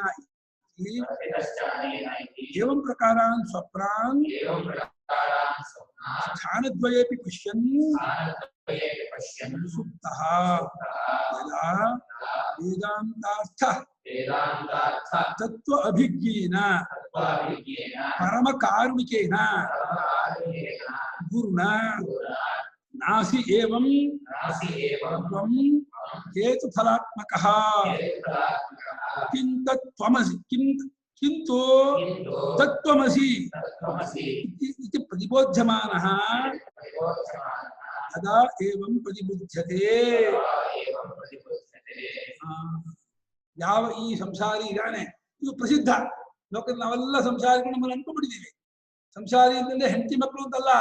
ನಾವು ಹುಟ್ಟಿದ್ದೀನಿ, ನಾನು ಹಸಿವು ಬಾಯಾರಿಕೆಯನ್ನು ಕೂತ್ಕೊಂಡಿದ್ದೀನಿ, ಮಾಡುವನು ಅನುಭವಿಸುವನಾಗಿದ್ದೀನಿ ಅಂದ್ಕೊಂಡ್ಬಿಟ್ರೆ ಸಂಸಾರಿಗಳು. ಸನ್ಯಾಸಿಗಳು ಸಂಸಾರಿಗಳೇ. ಇದರಲ್ಲಿ ತತ್ವವನ್ನು ಅರಿದೇ ಇರೋರು ಎಲ್ಲರೂ ಸಂಸಾರಿಗಳೇ. ಈ ಸಂಸಾರಿಯಾದ ಜೀವನು ಈ ಎರಡು ಪ್ರಕಾರವಾದಂತಹ ಸ್ವಪ್ನ ಕಾಣ್ತಾ ಇದ್ದಾನೆ. ಯಾವ ಎರಡು ಪ್ರಕಾರ? ತತ್ವವನ್ನು ಅರಿದೇ ಇರೋದು ಅನ್ನೋ ಪ್ರಕಾರದ್ದಾದ ಒಂದು ಕನಸು, ಅದು ಬೀಜ ರೂಪವಾಗಿರ್ತಕ್ಕಂಥಾದ ಕನಸು. ಒಂದೊಂದು ಅನ್ಯಥಾಗ್ರಹಣ ರೂಪವಾಗಿರ್ತಕ್ಕಂಥ ಒಂದು, ಎರಡು ಮಿಥ್ಯಾಜ್ಞಾನವೇ. ತತ್ವವನ್ನು ಅರಿತಿಲ್ಲ ಅನ್ನೋದು ಒಂದು ತಪ್ಪುಳಿಕೆ, ತಪ್ಪಾಗಿರೋದು ಅನ್ನೋದು ಒಂದು ತಪ್ಪುಳಿಕೆ. ಎರಡು ಸ್ವಪ್ನ ಅಂತ ಇದ್ದಾರೆ. ತತ್ವವನ್ನು ಅರಿಯುವುದು ಪ್ರಕಾರದ್ದಾಗಿರುವ ಬೀಜ ರೂಪವಾಗಿರುವ ಮತ್ತು ಅನ್ಯಥಾ ಗ್ರಹಣ ರೂಪವಾದ ಅಂದ್ರೆ ತಪ್ಪಾಗಿ ತಿಳಿಯೋದು ಅನ್ನುವ ಪ್ರಕಾರದ್ದಾದ. ನಾವು ಜನರನ್ನು ಜನ ಅಂತ ತಿಳ್ಕೊಂಡ್ರೆ ತಪ್ಪು ತಿಳಿಕೆ, ಪಂಚಭೂತವನ್ನು ಪಂಚಭೂತ ಅಂತ ತಿಳ್ಕೊಂಡ್ರೆ ತಪ್ಪು ತಿಳಿಕೆ, ಯಾವ್ದನ್ನು ಏನು ಅಂತ ತಿಳ್ಕೊಂಡ್ರೆ ತಪ್ಪು. ಯಾಕೆ ಅಂದ್ರೆ ನಿಜವಾಗ ಅದು ಪಂಚಭೂತವೂ ಅಲ್ಲ, ಜನರೂ ಅಲ್ಲ. ನಿಜವಾಗ ಎಲ್ಲವೂ ಅಜಂ ಅನಿದ್ರಂ ಅಸ್ವಪ್ನಂ ಅದ್ವೈತಂ, ಅದು ಅಂಥ ಸ್ವರೂಪ ಅದು. ಹಾಗಾಗಿ ಇದು ಈ ನಿದ್ರೆ ಇದೆಯಲ್ಲ, ಅರಿದೇ ಇರೋದು ತಪ್ಪಾಗಿರೋದು ಅನ್ನೋಂಥ ನಿದ್ರೆ, ಇದು ಅನಾದಿ ಕಾಲದಿಂದ ಬಂದಿದೆ. ಇದು ಕಾಲ ಹೇಳಕ್ಕಾಗಲ್ಲ, ಇದು ಆದಿ ಹೇಳಕ್ಕಾಗಲ್ಲ, ಕಾಲದಿಂದ ಆದಿ ಹೇಳಕ್ಕಾಗಲ್ಲ. ಅನಾದಿ ಕಾಲ ಬಂದದ್ದಾಗಿರುವ ಮಾಯಾರೂಪವಾದಂಥ ನಿದ್ರೆ ಇದು. ಎರಡು ನಿದ್ರೆ ಇದೆ. ತಪ್ಪಾಗಿ ಅರಿಯೋದು ಅನ್ನೋದು ಒಂದು ನಿದ್ರೆ, ಅರಿದೇ ಇರೋದು ಅನ್ನೋದು ಒಂದು ನಿದ್ರೆ. ಈ ಎರಡು ಪ್ರಕಾರವಾದ ನಿದ್ರೆಯಲ್ಲಿ ಮಲಗಿದವರಾಗಿ ಕನವರಿಸ್ತಾ ಇದೀವಿ ನಾವು. ಕೆಲವು ಜನ ನಿದ್ದೆಯಲ್ಲಿ ಮಲಗಿದವರು ಕನವರಿಸ್ತಾರಲ್ಲ. ಏನ್ ಕನವರಿಸ್ತಾರೆ? ಹಿಡಿ ಕ್ಯಾಶ್ ಹಿಡಿತಾರೆ, ಓಡು ಓಡು ಓಡು ಓಡು ಅಂತಾರೆ. ಕ್ರಿಕೆಟ್ ಆಡೋ ಹುಡುಗರು ಆ ಮಲಗಿದ್ದಾಗ ಕನಸಲ್ಲೂ ಕ್ರಿಕೆಟ್ ಆಡ್ತಾ ಇರ್ತಾರೆ. ಅವರು ಓಡು ಓಡು ಓಡು ಓಡು ಬರೆದ ಓಡಿಸ್ತಾ ಇರ್ತಾರೆ, ಹಿಡಿ ಹಾಕುತ್ತಾರೆ. ಅಲ್ಲಿ ಹೇಗೆ ಕನಸ್ತಾರೋ ಅದೇ ರೀತಿ ನಾವು ಇವು ನಮ್ಮ ಅಪ್ಪ ಇದನ್ನ ಕನಸು, ಇವು ನಮ್ಮ ಅಪ್ಪ, ಇವು ನಮ್ಮ ಅಮ್ಮ, ಇವು ನನ್ನ ಮಗ, ಈ ನನ್ನ ಮೊಮ್ಮಗ, ಇದು ನನ್ನ ಜಮೀನು, ಇದು ನನ್ನ ಮನೆ, ಇದು ನನ್ನ ಪಶುಗಳು, ನನ್ನ ಸಂಪತ್ತು, ಇದು ನಾನು ಇದಕ್ಕೆಲ್ಲ ನಾನು ಒಡೆಯ. ಈಗ ನಾನು ಸುಖಿಯಾಗಿದ್ದೀನಿ, ಈಗ ನೋಡಿ ಎಲ್ಲ ಕಳ್ಕೊಂಡ್ಬಿಟ್ಟೆ, ದುಃಖಿಯಾಗ್ಬಿಟ್ಟಿದ್ದೀನಿ, ನಾನು ಇದರಿಂದ ಕ್ಷೈತ ಕಮ್ಮಿ ಆದವನಾದೆ. ಎಲ್ಲ ಸ್ವಾಮಿ ಏನೋ ವ್ಯವಹಾರ ಮಾಡಕ್ ಹೋದೆ ಕೊಂಡ್ರಿ, ಮೋಸ ಮಾಡ್ಬಿಟ್ರು, ಎಲ್ಲ ಹೋಗ್ಬಿಟ್ಬಿಟ್ರಿ, ಕೋಟಿ ಗಟ್ಟಲೆ ಕಳ್ಕೊಂಡ್ಬಿಟ್ಟೆ ಅಂತ ಹೇಳಿ ಒದ್ದಾಡ್ತಾರೆ. ಇನ್ನೇನೋ ಗೈನ್ ಆಯ್ತು, ಯಾವ್ದೋ ವ್ಯವಹಾರ ಅನುಕೂಲ ಆಯ್ತು, ವರ್ಧಿತು, ಅದು ತಪ್ಪಲಿಕ್ಕೆ. ಈಗ ನೋಡಿ ಫಸ್ಟ್ ಕ್ಲಾಸ್ ಅನುಕೂಲ ಆಯ್ತು, ಎಲ್ಲ ಕಳ್ಕೊಂಡು ಅಷ್ಟು ರೀಕಲೆಕ್ಟ್ ಆಯ್ತು, ಚೆನ್ನಾಗಿ ಮತ್ತೆ ಮುಂಚೆ ಇರ್ತೆಯೇ ಮನೆ ಮಾಡ್ಕೊಂಡೆ, ಕಾರ್ ತಗೊಂಡೆ, ಜಮೀನ್ ಇಟ್ಕೊಂಡೆ, ಇದನ್ನ ಮಾಡ್ಕೊಂಡೆ ಅಂತ ನಿದ್ರಾ ಕನಸಿನಲ್ಲಿ ಮಾತಾಡ್ತಾ ಇದ್ದಾನೆ. ವರ್ಧಿತು ನಲ್ಲಿ ಈ ಪ್ರಕಾರದ್ದಾದ ಕನಸನ್ನು ಕಾಣ್ತಾ ಇದ್ದಾನೆ. ನೋಡಪ್ಪ, ನಮ್ಮಗಳ ವ್ಯವಹಾರವನ್ನೆಲ್ಲ ಕನಸು ಅಂತ ಇದ್ದಾರೆ. ಚೆನ್ನಾಗಿ ಜ್ಞಾಪಕ ಮಾಡ್ಕೋಬೇಕು. ನಾವು ಎಚ್ಚರವಾಗಿದ್ದೀವಿ, ನಾವು ಸರಿಯಾಗಿ ವ್ಯವಹಾರ ಮಾಡ್ತಾ ಇದೀವಿ ಅಂತಂದ್ರೆ ಶಂಕರಾಚಾರ್ಯರು ದೊಡ್ಡ ಕನಸಿನಲ್ಲಿ ವ್ಯವಹಾರ ಮಾಡ್ತಿದ್ದಿಲ್ಲ, ನಿಮ್ ಕನಸಿನ ಎಚ್ಚರವೇ ಆಗಿಲ್ಲ. ನೀವು ಈ ಪ್ರಕಾರದ್ದಾದ ಸ್ವಪ್ನವನ್ನ ಸ್ಥಾನದ್ವಯೇಪಿ ಪಶ್ಯನ್, ಎರಡು ಅಂದ್ರೆ ಜಾಗೃತ ಸ್ವಪ್ನಗಳು ಎರಡರಲ್ಲೂ ಈ ಸ್ವಪ್ನವನ್ನು ಕಾಣ್ತಾ ಇದ್ದಾನೆ ಅಂತ ಇದ್ದಾರೆ. ನಾವು ಅಂದ್ಕೊಂಡ್ರೆ ಎಚ್ಚರವಲ್ಲ. ಎರಡು ಅವಸ್ಥೆಯಲ್ಲೂ ಕೂಡ, ಎರಡು ಅವಸ್ಥೆಯಲ್ಲೂ ಈ ಪ್ರಕಾರದ ಸ್ವಪ್ನವನ್ನು ಕಾಣುತ್ತಾ ಮಲಗಿದ್ದಾನೆ. ಯಾವುದೇ ಮಲಗಿದಾನೆ? ಪರಮಾರ್ಥ ತತ್ವದಲ್ಲಿ ಮಲಗಿದ್ದಾನೆ. ಮಲಗಿರೋ ಅಜ್ಞಾನ ಪರಮಾರ್ಥ ತತ್ವದ್ದು, ತಪ್ಪಿಳಿಕೆ ಪರಮಾರ್ಥ ತತ್ವಕ್ಕೆ ಅದು ದ್ವೈತವನ್ನು ಕಾಣೋದು ರೂಪ ತಪ್ಪಿಳಿಕೆ. ಹೇಗಿದೆ? ತಪ್ಪಿಳಿಕೆ ಪರಮಾರ್ಥದ ಬಗ್ಗೆನೇ ಆದ್ರೂ ಕೂಡ ಪರಮಾರ್ಥವನ್ನು ಪ್ರಪಂಚವಾಗಿ ತಪ್ಪಿಕೊಂಡಿದ್ದೀವಿ. ಪರಮಾರ್ಥವನ್ನೇ ಪ್ರಪಂಚ ಅಂತ ಕಾಣ್ತಾ ಇರೋ ತಪ್ಪಿಳಿಕೆ. ಪರಮಾರ್ಥವನ್ನು ಅರಿದೇ ಇರೋದು ನಿದ್ರೆ. ಆ ಅರಿದೇ ಇರುವ ನಿದ್ದೆಯಲ್ಲಿ ಮಲಗಿದವನಾಗಿ ಇದ್ದಂತಹ ಈ ಜೀವನಿಗೆ ಯಾವುದೋ ಜನ್ಮ ಅಂತ ಏನೋ ಪುಣ್ಯ ಮಾಡಿ ಸೋಮಯಾಗ ಮಾಡಿದ್ದ, ಅದನ್ನು ಯಾವುದೋ ಉಪಾಸನೆ ಮಾಡಿದ್ದ, ಇದೇನೋ ಪುಣ್ಯಕರ್ಮವನ್ನು ಮಾಡಿದ್ದ. ಆ ಪುಣ್ಯಕರ್ಮ ಮಾಡಿದ್ರಿಂದ ಒಂದು ವೇದಾಂತದ ಅರ್ಥ, ವೇದಾಂತ ಅಂದ್ರೆ ಉಪನಿಷತ್ತು, ಅದರ ಅರ್ಥ ಅಂದ್ರೆ ಆತ್ಮಜ್ಞಾನ. ಆ ಆತ್ಮಜ್ಞಾನಕ್ಕೆ ವಿಷಯವಾಗಿರುವ ತತ್ವ, ಪರಮಾರ್ಥತ್ವ, ಅದನ್ನು ಕಂಡುಕೊಂಡಿದ್ದಾನೆ, ಅನುಭವದಲ್ಲಿ ಗೊತ್ತು ಮಾಡ್ಕೊಂಡಿದ್ದಾನೆ. ಅಂಥ ಒಬ್ಬ ಮಹಾತ್ಮ, ಅವನು ಪರಮ ಕಾರುಣಿಕ. ಅವನಿಗೆ ಉಪದೇಶ ಮಾಡುವುದಕ್ಕೆ ಕಾರುಣ್ಯ ಬಿಟ್ಟು ಇನ್ನೇನು ಕಾರಣ ಇಲ್ಲ. ಯಾಕೆ ಉಪದೇಶ ಮಾಡ್ತಾನೆ ಅಂದ್ರೆ ಅವನಿಗೆ ಅಯ್ಯೋ ನನ್ನ ಹಾಗೆ ಎಲ್ಲರೂ ತತ್ವಬಿಟ್ಟು ನಿತ್ಯಾನಂದಿಗಳಾಗಿರ್ಬಹುದಲ್ಲ. ಹೇಗೆ ನಾವು ಯಾವುದೋ ಒಂದು ವ್ಯವಹಾರದಿಂದ ತುಂಬಾ ಅನುಕೂಲ ಪಡ್ಕೊಂಡಿದ್ರೆ ನಮ್ಮವ್ರಿಗೆ ಅದನ್ನ ಬೇಗ ಹೇಳ್ತೀವಿ, ನೀವು ವ್ಯವಹಾರ ಮಾಡಿ ತುಂಬಾ ಅನುಕೂಲ ಆಗುತ್ತೆ ಅಂತ. ಅದು ನಾವು ಮಿಸ್ಲೀಡೇ ಮಾಡೋದು, ತಪ್ಪ ನಾವು ಮಾಡೋದ, ಅದು ಕಳ್ಕೊಳ್ಳೋದು ಉಂಟು. ಆದ್ರೆ ನಮಗೆ ನಮ್ಮವ್ರಿಗೆಲ್ಲ ಅನುಕೂಲವಾಗಲಿ ಅಂತ ನಮಗೆ ಭಾವನೆ ಇರುತ್ತೋ. ಆ ಮಹಾತ್ಮನಿಗೆ ಈ ಜಗತ್ತಿನವರೆಲ್ಲ ನಮ್ಮವರು, ವಸುಧೈವ ಕುಟುಂಬಕಂ. ತತ್ವಜ್ಞಾನಿಗೆ ಸರ್ವಾತ್ಮ ಭಾವ ಇರುತ್ತೆ, ಜಗದಾತ್ಮ ಭಾವ ಇರುತ್ತೆ, ಎಲ್ಲರೂ ತಾನೇ ಆಗಿರ್ತಾನಾದ್ರಿಂದ ಅವನು ಪರಮ ಕಾರುಣಿಕ. ಅಲ್ಲಿ ಪರಮಾಣು ಶಬ್ದ ಹೇಳಿರೋರು ಅದು ಉಪದೇಶ ಮಾಡೋದಕ್ಕೆ ಕಾರುಣ್ಯಕ್ಕಿಂತ ಬೇರೆ ಇನ್ನೇನು ಕಾರಣ ಇಲ್ಲ. ಕಾರುಣ್ಯ ಒಂದಿದೆ, ಅದಕ್ಕಾಗಿ ಉಪದೇಶ ಮಾಡ್ತಾನೆ. ಹಾಗಾಗಿ ಪರಮ ಕಾರುಣಿಕನಾದಂತಹ ಆ ಗುರು, ಮಗನೇ ಶಿಷ್ಯ, ನೀನು ಈ ಹೇತು ಫಲಾತ್ಮ, ಹೇತು ಅಂದ್ರೆ ಧರ್ಮ, ಫಲ ಅಂದ್ರೆ ಶರೀರ, ಈ ಸ್ವರೂಪದವನಲ್ಲ ಕಣ ನೀನು.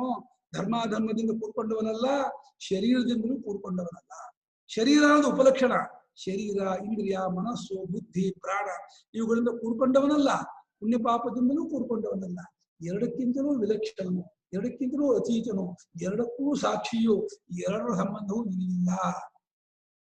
ಇನ್ನು ಹೇತು ಫಲಾತ್ಮಕ ಕಿಂತೋ ಮತ್ತೆಂಥವನೇನೋ ತತ್ವಮಸಿ ತದೇವ ತ್ವಮಸಿ, ಜಗತ್ಕಾರಣವಾದ ಸತ್ತೇ ನೀನಾಗಿದ್ದೀಯಾ ಅಂತ ಹೇಳಿ ಈ ರೀತಿ ಎಬ್ಬಿಸಲ್ಪಟ್ಟವನಾದಾಗ ನೋಡಿ, ಇದು ಎಬ್ಬಿಸೋಕ ಪ್ರಕಾರ. ಇಲ್ಲಿ ಲೋಕದಲ್ಲೂ ತಾಯಿಯಂದರು ಸ್ಕೂಲ್ ಉಂಟು, ಶಾಲೆ ಉಂಟು, ಬೇಗ ಹೇಳು, ಹೊತ್ತಾಯ್ತು ಅಂತ ಹೇಳಿ ಶಾಲೆ ಕಳಿಸ್ಕೊಂಡು ಅಪ್ಪ ಅಮ್ಮ ಎಬ್ಬಿಸೋದು ಹಂಗೆ ಎಬ್ಬಿಸೋದಲ್ಲ ಇದು. ಅದು ಶಾಲೆ ಕಳಿಸೋಕೆ ಎಬ್ಬಿಸ್ತಾರೆ. ಇಲ್ಲಿ ಯಾವ ಸಂಸಾರ ಅನರ್ಥವೂ ಇಲ್ಲದೆ ಇರೋದಕ್ಕೋಸ್ಕರವಾಗಿ ಎಬ್ಬಿಸ್ತಾರೆ. ಈ ರೀತಿ ಎಬ್ಬಿಸಲ್ಪಟ್ಟವನಾದಾಗ ಆಗ ಅರ್ಸ್ಕೋತಾನಂತೆ. ಏನಂತ ಅರ್ಸ್ಕೋತಾನೆ ಅದು ಮುಂದಿನ ವಾಕ್ಯ ಹೇಳ್ತಾರೆ. ಎಚ್ಚರವಾದಾಗ ಒಂದು ಜ್ಞಾನವಾಗತ್ತೆ. ಏನ್ ಜ್ಞಾನವಾಗತ್ತೆ?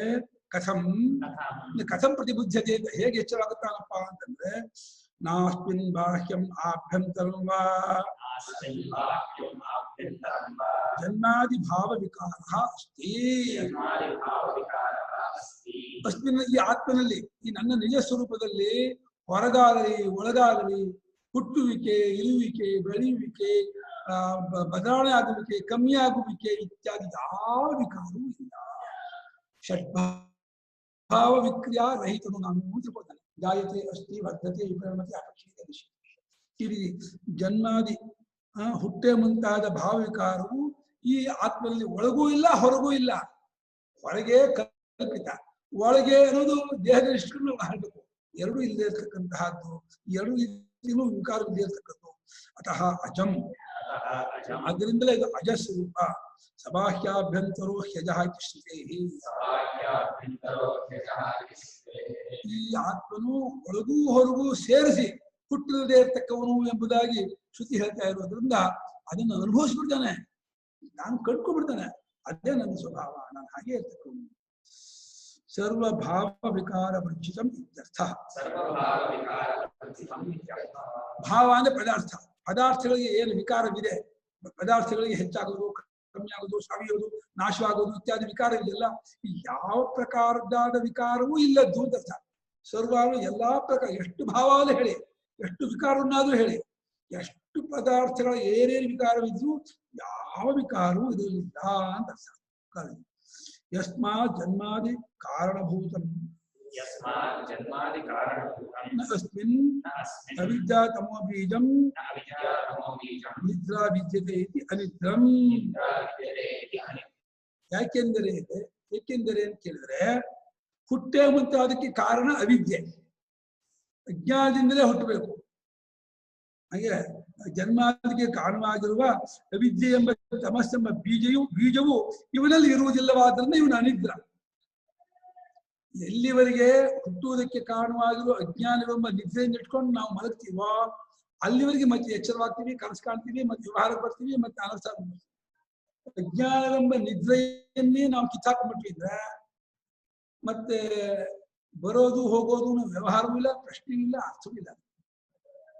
ಅದು ಅದ್ವೈತ ಸ್ವರೂಪ, ಅದು ನಿದ್ರಾರಹಿತವಾದ. ಅದು ಅಜ್ಞಾನವೆಂಬ ಬೀಜರೂಪವಾದ ಸ್ಥಿತಿ ಇದ್ರೆ ಅದು ನಿದ್ರೆ ಆಗ್ತಿತ್ತು. ಅಜ್ಞಾನವೆಂಬ ಬೀಜರೂಪವು ಅಲ್ಲಿ ಇಲ್ಲವಾದ್ರೆ ಅದು ಅನಿದ್ರ. ಅನಿದ್ರಮಿತದು ತುರಿಯಂ. ಆ ತುರಿಯವು ಅನಿದ್ರವಾಗಿದೆ ಅಂದ್ರೆ ನಿದ್ರಾ ಬೀಜರೂಪವಿಲ್ಲದ್ದಾಗಿದೆ, ಬೀಜರೂಪ ರಹಿತವಾಗಿದೆ, ಅಜ್ಞಾನ ರಹಿತವಾಗಿದೆ ಅಂತ. ಅಲ್ಲ, ಗೊತ್ತಾದ ಆತ್ಮನಿಗೆ ತುರಿಯ ಅಂತಂದ್ಮೇಲೆ ಅಲ್ಲ ಅಜ್ಞಾನ ಇದೆ ಅಂದ್ರೆ ಅರ್ಥ ಏನು? ಅಜ್ಞಾನ ಇದೆ ಗೊತ್ತಾದ ಆತ್ಮ ಆಗೋಲ್ಲ. ಗೊತ್ತಾದ ಆತ್ಮನೇ ತುರಿಯ ಅಂತ ಆದಾಗ, ಗೊತ್ತಾದ ಆತ್ಮನಲ್ಲಿ ನಿತ್ಯ ವಿಜ್ಞಪ್ತಿ ಸ್ವರೂಪನಾದ ಚೈತನ್ಯ ಸ್ವರೂಪನಾದ ಆತ್ಮನಲ್ಲಿ ಅಜ್ಞಾನ ಇದೆ ಅಂದ್ರೆ ಸೂರ್ಯನಲ್ಲಿ ಕತ್ಲೆ ಇದೆ ಅಂತ ಹೇಳಿದಾಗುತ್ತೆ.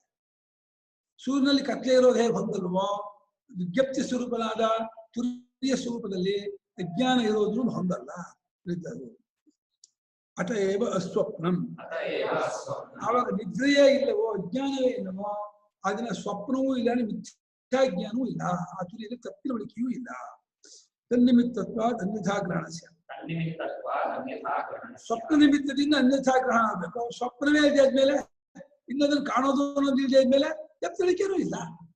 ಇನ್ನೊಂದನ್ನು ಕಾಣೋದೇ ತಪ್ಪಿರುವಿಕೆ, ಕಾಣುವ ಅವಸ್ಥೆ ಇಟ್ಕೊಂಡು ಅದಿಲ್ಲದೆ ಇದ್ಮೇಲೆ ತಪ್ಪು ತಿಳುವಳಿಕೆಯೂ ಇಲ್ಲ, ಅವನ ತಪ್ಪು ತಿಳುವಳಿಕೆಯೂ ಇಲ್ಲ, ಅಜ್ಞಾನವೂ ಇಲ್ಲ ಅಂತಾಗಿ ಯಸ್ಮಾತ್ ಅನಿದ್ರಂ ಅಸ್ವಪ್ನಂ ತಸ್ಮಾತ್ ಅಜಂ ಅದ್ವೈತಂ ತುರೀಯಂ ಆತ್ಮಾನಂ ಬುದ್ಧತೆ ತದಾ.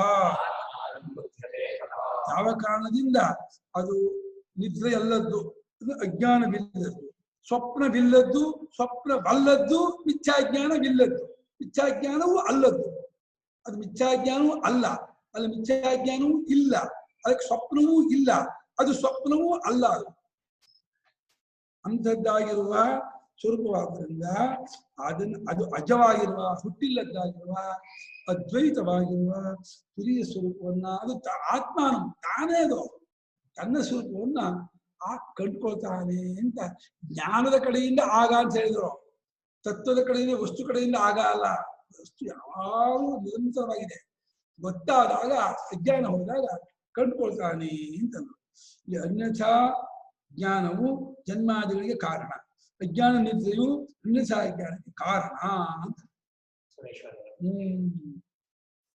ಆತ್ಮನಿಗೆ ಜನ್ಮವಿಲ್ಲವೆಂದು ಹೇಳಿರುವುದು, ಇರುವುದು, ಬೆಳೆಯುವುದು, ಮಾರ್ಪಾಡುವುದು, ಕುಂದುವುದು, ಸಾಯುವುದು, ವಿಕಾರಗಳೂ ಇಲ್ಲವೆಂದು ಹೇಳುವುದಕ್ಕೆ ಒಂದು ಅಭಿಪ್ರಾಯ. ಜನ್ಮ ಇಲ್ಲ ಅಂದ್ರೆ ಜನ್ಮದಿಂದ ನಾನು ಷಡ್ಭಾವ ಬರಬೇಕು, ಜನ್ಮವೇ ಇದ್ಮೇಲೆ ಷಡ್ಭಾವ ವಿಕಾರ ರಹಿತನು ಅಂತ ಅರ್ಥ.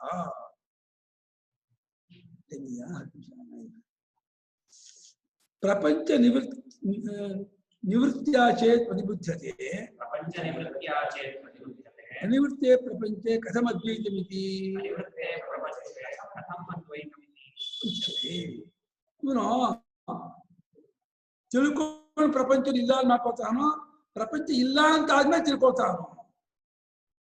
ತಿಳ್ಕೊಳ್ಳೋದ್ರಿಂದ ಪ್ರಪಂಚ ಇಲ್ಲವಾಗುತ್ತೋ, ಪ್ರಪಂಚ ಇಲ್ಲ ಅಂತ ಆಗೋದ್ರಿಂದ ತಿಳ್ಕೊಳ್ತಾನೋ, ಯಾವ್ದು ಮೊದಲು? ಪ್ರಪಂಚವೆಲ್ಲ ಬಾಧಿತವಾದ್ಮೇಲೆ ತಿಳ್ಕೊಂಡ ಅಂತ ಆಗ್ತಾನೋ, ತಿಳ್ಕೊಂಡ್ಮೇಲೆ ಪ್ರಪಂಚವೆಲ್ಲ ಬಾಧಿತವಾಯಿತು ಅಂತ. ಪ್ರಪಂಚ ಪ್ರವಿಲಯವಾದಿಗಳು ಅಂತ ಒಬ್ಬರಿದ್ರು.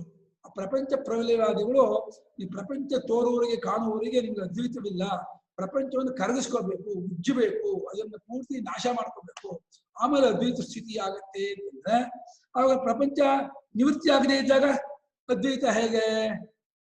ಪ್ರಪಂಚ ಇದ್ಕೊಂಡ್ಬಿಟ್ರೆ ಪ್ರಪಂಚ ಕರಗಿಸ್ಕೊಂಡೇ ಇಲ್ಲ, ಬರೀ ಆತ್ಮ ತಿಳ್ಕೊಂಡ್ಬಿಟ್ರೆ, ಪ್ರಪಂಚವನ್ನು ಕರಗಿಸ್ಕೋದೇ ಇದ್ಮೇಲೆ ನಿಮ್ಗೆ ಅದ್ವೈತ ಸ್ವರೂಪ ಹೆಂಗ್ ಬರುತ್ತೆ? ಪ್ರಪಂಚ ನಿವೃತ್ತಿ ಆಗಿಲ್ವಲ್ಲ ಅಂತಂದ್ರೆ, ಅಯ್ಯೋ ಪ್ರಪಂಚ ನಿವೃತ್ತಿ ಮಾಡ್ಕೋಬೇಕು ಅಂತ ಎಲ್ಲಪ್ಪ ಉಳಿಯುತ್ತೆ ಮತ್ತೆ ಅಂತ ಮುಂದೆ ಹೇಳ್ಬೇಕು.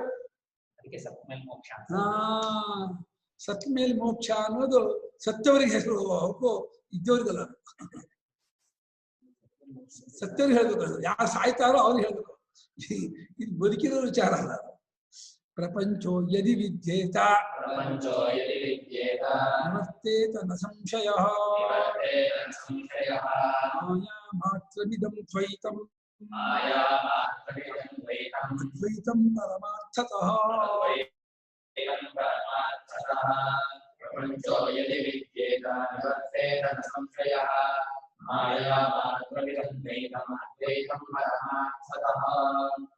ಪ್ರಪಂಚಃ ಯದಿ ವಿದ್ಯೇತ ನಿವರ್ತೇತ ನ ಸಂಶಯಃ ಮಾಯಾ ಮಾತ್ರಂ ಇದಂ ದ್ವೈತಂ ಅದ್ವೈತಂ ಪರಮಾರ್ಥತಃ. ಇಂಥ ಮಾತಾಡ್ತಿದ್ದಾರೆ, ಯದಿ ಹಾಕ್ತಾ ಇದ್ದಾರೆ. ಒಂದು ವೇಳೆ ಪ್ರಪಂಚ ಇದ್ದಿದ್ರೆ, ಪ್ರಪಂಚ ಇದ್ದಿದ್ರೆ ಅಂದ್ರೆ ಯಾವಾಗ್ಲೂ ಇಲ್ಲ ಪ್ರಪಂಚ. ಈ ಪ್ರಪಂಚ ಅಂತ ಏನಾದ್ರು ಇದ್ದಿದ್ರೆ ಅದನ್ನ ಕಳ್ಕೊಬೇಕಾಗಿತ್ತಪ್ಪ, ಕಳ್ಕೋಬಹುದಾಗಿತ್ತಪ್ಪ. ಪ್ರಪಂಚ ಯಾವಾಗ್ಲೂ ಇಲ್ಲ, ಎಲ್ಲೂ ಇಲ್ಲ. ಇದು ಮಾಯಾ ಮಾತ್ರ, ಇಲ್ಯೂಷನ್, ತೋರಿಕೆ, ಭ್ರಾಂತಿ. ಮಾಯಾವಿ ತೋರಿಸುವ ಮಾಯೆಯಂತೆಯೇ ಪ್ರಪಂಚ ಅಂದ್ರೆ ಯಾವಾಗ್ಲೂ ಇಲ್ಲ ಅಂತ ಇದ್ದಾರೆ. ಪ್ರಪಂಚ ಒಂದು ಮಾಯಾ ಮಾತ್ರ ಅಂದ್ರೆ ಎಷ್ಟೋ ಜನ ಮುಜುಗರ ಇದು. ಪ್ರಪಂಚವನ್ನು ಮಾಯೆ ಅನ್ಬೇಡಿ, ಪ್ರಪಂಚವನ್ನು ನಿಶ್ಚಯ ಅನ್ಬೇಡಿ. ಪ್ರಪಂಚವನ್ನ ನೀವು ಅದನ್ನ ಈ ರೀತಿ ಸುಳ್ಳು ಅಂದ್ಬಿಟ್ರೆ ನೀವು ಬದ್ಧ ಆಗ್ಬಿಡ್ತೀರಾ, ಇನ್ನೇನೋ ಆಗ್ಬಿಡ್ತೀರಾ ಅಂತೇಳಿ ಏನೇನೋ ಭ್ರಾಂತಿ. ಖಂಡಿತ ಆಗಿಲ್ಲ. ಇರೋದೆಲ್ಲ ಬ್ರಹ್ಮವೇ.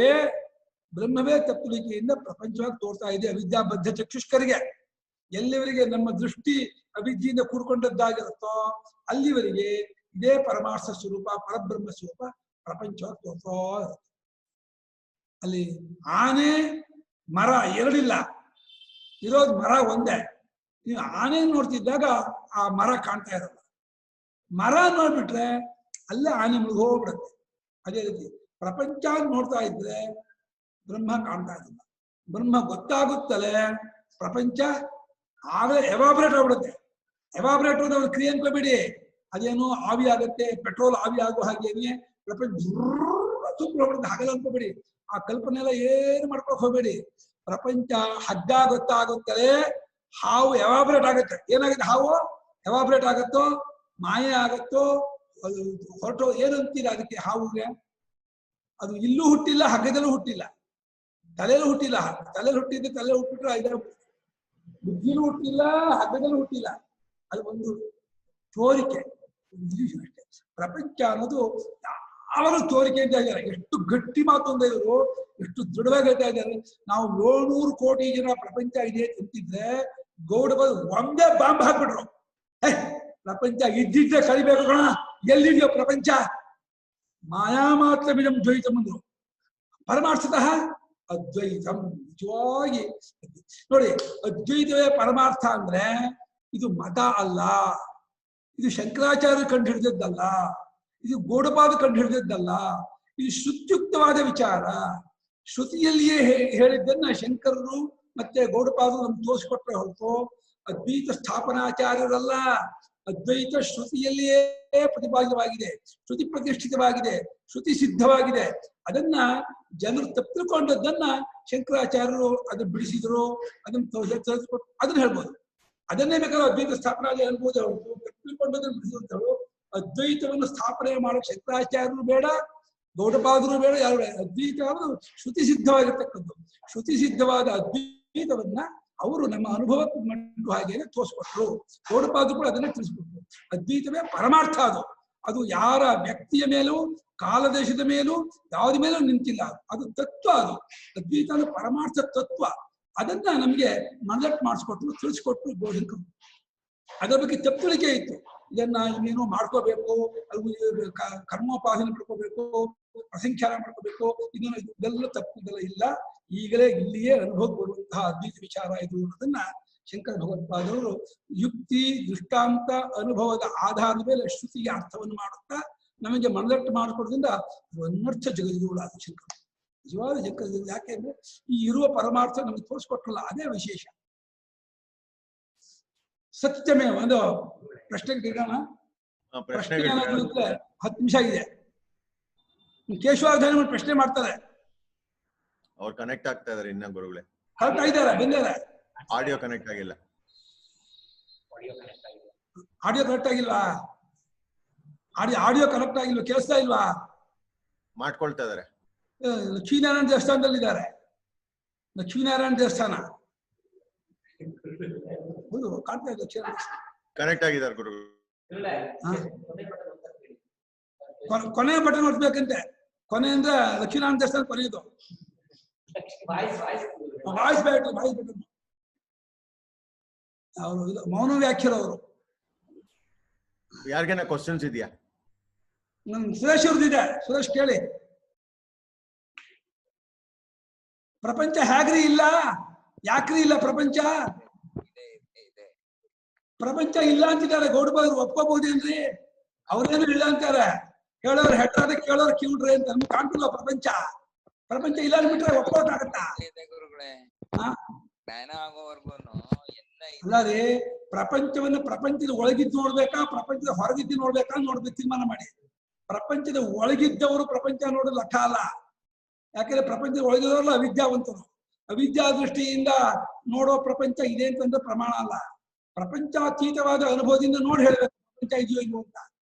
ಹಾವನ್ನೇ ನೋಡ್ತಾ ಇದ್ದವನು ಹಾವಿದೆ ಅಂತ ಹೇಳಿದ್ರೆ ಅದು ಪ್ರಮಾಣನ? ಹಾವು ನೋಡ್ತಾ ಇದ್ದವನು ಹಾವಿದೆ ಅಂತ ಇದೆ ಅಂತ ಹೇಳಿ ಹೇಳ್ತಾನೆ. ಹಾವು ನೋಡ್ತಾ ಇದ್ದವನು ಹಾಲಿಲ್ಲ ಅಂತ ಕೊಡ್ತಾನೆ. ಹಾಗೆ ತಾನು ಪ್ರಪಂಚವಾಗಿ, ತಾನು ದೇಹೇಂದ್ರಿಯ ಮನೋಬುದ್ಧಿಯಾಗಿ ಪ್ರಪಂಚವನ್ನು ನೋಡ್ತಾ ಇದ್ದೀನಿ, ಕಾಣ್ತಾ ಇದ್ದೀನಿ, ಪ್ರಪಂಚ ಇದೆ ಅಂತಂದ್ರೆ ಅದು ಶುಷ್ಕವಾದ. ಪ್ರಪಂಚವಿದೆ ನಿಮ್ಗೆ ಗೊತ್ತಾಗ್ಬೇಕು ಅಂತಂದ್ರೆ ಪ್ರಪಂಚಾತೀತರಾಗಿ ನೋಡಿ ಹೇಳ್ಬೇಕು. ಪ್ರಪಂಚಾತೀತರಾಗಿ ನೋಡಿ ಹೇಳಿ ಪ್ರಪಂಚವನ್ನು ಕಂಡವರಾಗಿದ್ರೆ ಅವ ಹೇಳಿ ಪ್ರಪಂಚ ಇದೆ. ಯಶೋದಾನಿಗಳು ಮಾತಾಡ್ಬೋದು ಇವಾಗ. ಪ್ರಪಂಚ ಇದೆಯೋ ಇಲ್ವೋ ಅಂತ ಕೇಳ್ತಾ ಇದ್ದಾರೆ. ಪ್ರಪಂಚ ಇದೆಯೋ ಇಲ್ವೋ? ಪ್ರಪಂಚೋ ಯದಿ ವಿದ್ಯೇತ. ಅಲ್ಲ, ಯದಿ ವಿದ್ಯೆ ಕಾಣ್ತಾ ಇದೆಯಲ್ರಿ. ಪ್ರತ್ಯಕ್ಷರಮಶೇಷಮಪಿ ಪ್ರಪಂಚಂ ಇಚ್ಛೇತಿ ಮಾಯಿನ ಇಮೇ ಪ್ರತಿಪಾದಯಂತಿ. ಪ್ರತ್ಯಕ್ಷ ಗೋಚರ ಪ್ರಪಂಚ ಇಲ್ಲ ಅಂತೀರಲ್ರಿ, ಏನ್ರಿ ನೀವು ಎಂತ ಸಾಹಸ? ಯಾವ್ದು ಇದೆ ತೋರಿಸ್ಬೇಕು ನಿಮ್ಗೆ. ಪಂಚ ಪ್ರಮಾಣ ಗೊತ್ತಾಗುತ್ತೆ. ಶ್ರುತಿ ಹೇಳ್ತಾ ಇದೆ ಆಕಾಶ ಸಂಭೂತ ಪ್ರತ್ಯಕ್ಷ ಇದೆ, ಅನುಮಾನ ಗೊತ್ತಾ ಇದೆ, ಉಪಮಾನ ಇದೆ, ಅರ್ಥಾಪತ್ತಿ ಇದೆ. ಒಂದು ಅನುಭವ ಗೊತ್ತಾಗಲ್ಲ, ಒಂದರಿಂದ ಇಲ್ಲ ಅಂತ ಬಿಡುತ್ತಾ? 5ರಿಂದ ಇದೆ ಅಂತ ಗೊತ್ತಾಗಿತ್ತು, ಒಂದಕ್ಕೆ ಗೊತ್ತಾಗಿದ್ದು ಇಲ್ಲ ಅಂತ ಬಿಡುತ್ತಾ? 5 ಜನ ಗಟ್ಟಿ, ಒಬ್ರು ಗಟ್ಟಿನಾ? 5 ಜನ ಗಟ್ಟಿ, 5 ಜನ ಹೇಳ್ತಾರೆ ಪ್ರಪಂಚ ಇದೆ ಅಂತ.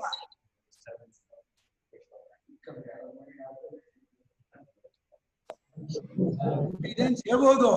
ಎಷ್ಟು ಜನ ಕುರುಡ್ರು ಇದು ಹಾಲು ಕೋಳಿ ಅಂದ್ರೆ ಬಾಸ್ಕೋಳಿ ಇದೆ ಅಂತಂದ್ರು ಕೂಡ ಹಾಲು ಬಾಸ್ಕೋಳಿ ಆಗಲ್ಲ. ಕುರುಡ್ರಾದ್ರಿಂದ ಅವ್ರು ಯಾವ್ದು ಏನು ಹಾಗೆ ಕುರುಡ್ರು ಎಷ್ಟು ಜನ ಹೇಳಿದ್ರು ಪ್ರಮಾಣ ಆಗಲ್ಲ. ಜ್ಞಾನಿ ಒಬ್ಬ ಸಾಕು 700 ಕೋಟಿ ಜನ ಹೊಡೆಯಕ್ಕೆ. ನಾವು 700 ಕೋಟಿ ಒಂದ್ ಪಕ್ಷ, ತತ್ವಜ್ಞಾನಿ ಶಂಕರಾಚಾರ್ಯರು ಒಂದ್ ಪಕ್ಷ. ಅವ್ರಿಗೆ ಹೇಳ್ತಾರೆ ಹೊರತು ನಾವೆಲ್ಲ ಸೋತು ಹೋಗ್ತೀವಿ. ಶಂಕರಾಚಾರ್ಯ ಹೇಳೋದು ಅದು ಅನುಭವದ ವಾಕ್ಯ, ನಮ್ದೆಲ್ಲ ತಕ್ಕನಿಕೆ.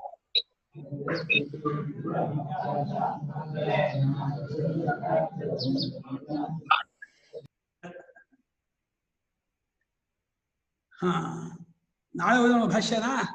ಗೀತಾ ಏನೋ ಕೇಳ್ತಾರೆ ಅನ್ಸುತ್ತೆ. ಗೀತಮ್ಮ ಕೇಳಿಮ್ಮ.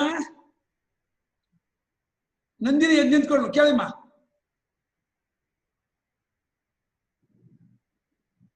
ಬಧಿರ ಆಕ್ರಂದೈತರ ಪಾನ ಅಸಾವೇಹಿ. ನಂದಿನಿ ಕೂತ್ಕೊಂಡ್ಬಿಟ್ಲು. ನಂದಿನಿ ಕೂಡ ಕೂತ್ಕೊಂಡ್ಬಿಟ್ಲು. ಮ್ಯೂಟ್ ತೆಗೀರಿ, ಮ್ಯೂಟು ತೆಗ್ದಿದೀನಿ. ಅವ್ರು ಮಾತಾಡೋದು ಕೇಳಿಸ್ತಲ್ಲ ಅವತ್ತಿಂದ. ಅವ್ರು ಸರಿ ಮ್ಯೂಟ್ ತಕ್ಕೊಳೆ ನಂದಿನಿ, ತಗೋ ಮ್ಯೂಟ್ ತೆಗಿ. ತಕ್ಕೋತಿಲ್ಲ ಅವಳು. ಕೈ ಕೊಟ್ಟಿದೆ, ನಿನ್ ಕಂಪ್ಯೂಟರ್ ಕೈ ಕೊಟ್ಟಿದೆ, ಬಿಡು.